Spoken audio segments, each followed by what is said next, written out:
আমরা আজকের সেই কিংবদন্তি গায়ক আমাদের বিশিষ্ট অতিথিদের ভারতবর্ষের সংবর্ধিত করব। অন্যতম প্রখ্যাত গায়ক, যেহেতু হাতে অত্যন্ত আমাদের প্রিয় গায়ক কিশোর কুমার আজকের জন্মদিন। লস্করপুর কিশোর কুমার ফ্যান ক্লাব প্রতি বছর আজকে এই দিনটা উদযাপন করে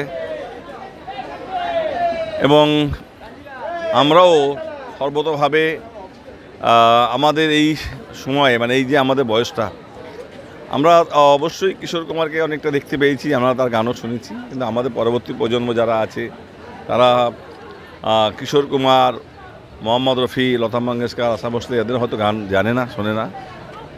এরা অমর। কিশোর কুমারের গান যতদিন চন্দ্র সূর্য পৃথিবী থাকবে ততদিন কিশোর কুমারের গান কিন্তু অক্ষত থাকবে, মানুষের মনের হৃদয়ে থাকবে।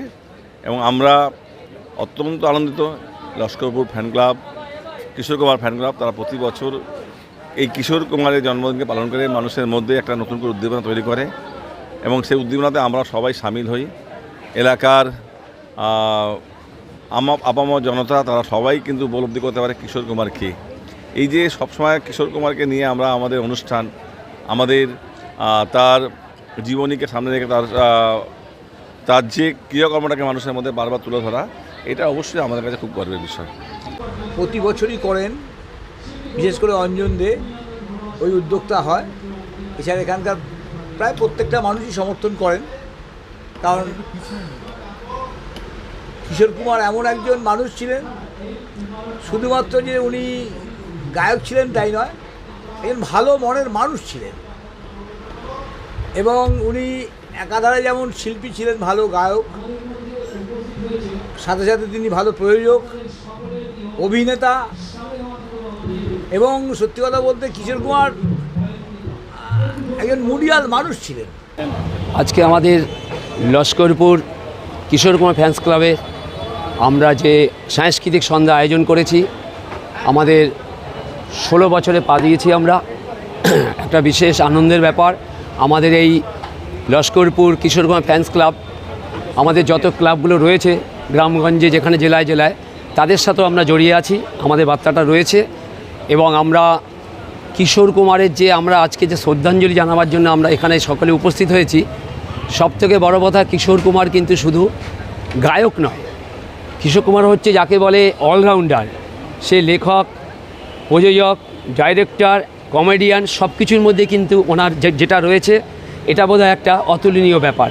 তাই কিশোর কুমার ছাড়া কিন্তু সঙ্গীত জগৎ বোধহয় উজ্জীবিত হয় না, এটা আমার বোধহয় অভিমত। কিন্তু কিশোর কুমারকে নিয়ে আমরা সবসময় সর্বদাই ভালোভাবে আমরা চলতে চাই, কারণ উনি আমাদের সবসময় প্রেরণা দেয়।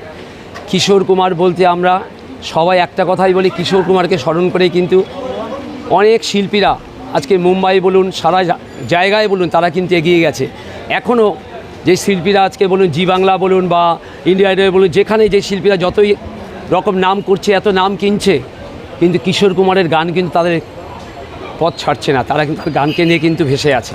তাই বলবো কিশোর কুমার আমাদের কাছে আছেন, হৃদয়ে থাকবে এবং ছিল।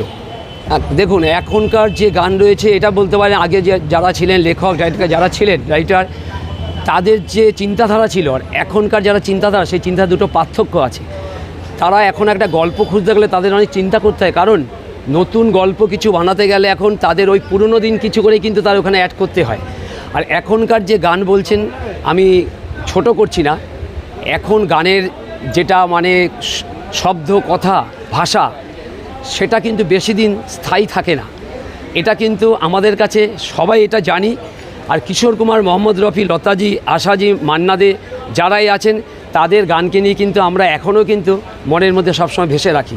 এবং আমরা যখনই মাইকে শুনতে পাই যে মান্না দে, কিশোর কুমার, রফি দিয়ে এদের গান চলছে, এটা পুজো পুজো ভাব গন্ধ চলে আসে। আর আমাদের সেটাই বলবো যে তাদের কিন্তু ভুললে চলবে না। নতুন যারা শিল্পীরা এখন তারা চলছেন, তাদেরকেও আমরা বলতে চাই যে এদের না ভুলে এদেরকে স্মরণ করেই তোমরা এগিয়ে যাও, তোমরা তাহলে আরও পথে এগোতে পারবে। তার অভাব দেখেই কিন্তু তারা কিন্তু বেশি দূর যেতে পারছেন না। তারা কিন্তু দেখা যাচ্ছে, কেউ দেখা যাচ্ছে 2 বছরের ব্যাপার আমরা দেখতে পাচ্ছি তার নামটি, তারপরেই দেখছি তার নামটা ভুলে যাচ্ছি, কারণ তারা কিন্তু আমাদের মনের মধ্যে গাঁথতে পারে না বা পারছেও না। হ্যাঁ, একদম ভাইরাল হওয়ার ব্যাপারটাই কিন্তু চলছে। আপনি মিডিয়া বলুন, মিডিয়ার সামনেই বলছি, বা আপনার আমাদের যে সোশ্যাল মিডিয়া বলুন, তাদের দ্বারাই কিন্তু এখন অনেক কিছুই কিন্তু সম্ভব হচ্ছে। তারা যদি ঠিকভাবে না পৌঁছে দেয়, অনেক প্রতিবারই কিন্তু গ্রামগঞ্জে তারা কিন্তু পিছিয়ে থাকছে। আমার নাম হচ্ছে অঞ্জন দে। কিশোর কুমার আমাদের বাঙালিদের কাছে বিশেষ করে ভগবানের সমান আমি তো মনে করি, কারণ এমন একজন মানুষ যিনি প্রতিনিয়ত প্রচুর মানুষকে বাঁচিয়ে রেখেছেন এটা বলতে পারি। কারণ তার গান গেয়ে আমরা যারা স্টেজ পারফর্ম করি তাদের রুজি রোজগার বলতে পারেন। আর তার মতো শিল্পী যে ভারতবর্ষে জন্মেছিল এটা আমার কাছে একটা গর্বের, কারণ আমিও ভারতবাসী। আর গান বাজনা অনেকেই করেন, কিন্তু কিশোর কুমার তো শুধু গানই করেননি, তার সৃষ্টি সব দিকে বিপুল ছিল। যেরকম সঙ্গীত পরিচালক ছিলেন, কণ্ঠশিল্পী ছিলেন, গীতিকার, সুরকার, অভিনেতা, চিত্র পরিচালক। তো এরকম মাল্টি ট্যালেন্টেড মানুষ পৃথিবীতে খুব কমই জন্মায়। আমার মনে হয় যে কিশোর কুমার আছে বলে আমরা আগামী প্রজন্ম এবং বর্তমান এবং আমাদের বিগত যারা গেছেন তারা প্রত্যেকেই গর্ববোধ করেন এবং আমরা করব। কারণ কিশোর কুমারের জন্য এর থেকে বেশি কিছু ভাষা আমার কাছে নেই। আমার এই আজ গানের মাধ্যমে কিশোর কুমার স্যারকে আমি শ্রদ্ধাঞ্জলি জানাবো। এত বড় একটা মঞ্চে গান গাওয়ার সুযোগ পেয়ে নিজেকে খুব গর্বিত মনে করছি এবং আজ অনেকগুলো গান শোনাবো মঞ্চে, আর আপনাদের মন জয় করার চেষ্টা করব। চিল চিল চিল্লাকে कजरी सुनाए, झूम झूम कौवा भी ढोलक बजाए, चील चील चिल्ला के कजरी सुनाए, झूम झूम कौवा भी ढोलक बजाए। अरे वाह वाह वाह, अरे वाह वाह वाह, अरे वाह वाह वाह, अरे वाह वाह वाह वाह। নমস্কার, আমি মুকুল সরকার। আজ আমরা 4 আগস্টের অনুষ্ঠানটাই 7ই আগস্ট করছি, গুরুজির 95তম জন্মদিন। আজকে এই মঞ্চে বহু বড় ছোট সকল কিশোর প্রেমীরা এসে শ্রদ্ধাঞ্জলি জ্ঞাপন করবে। নমস্কার।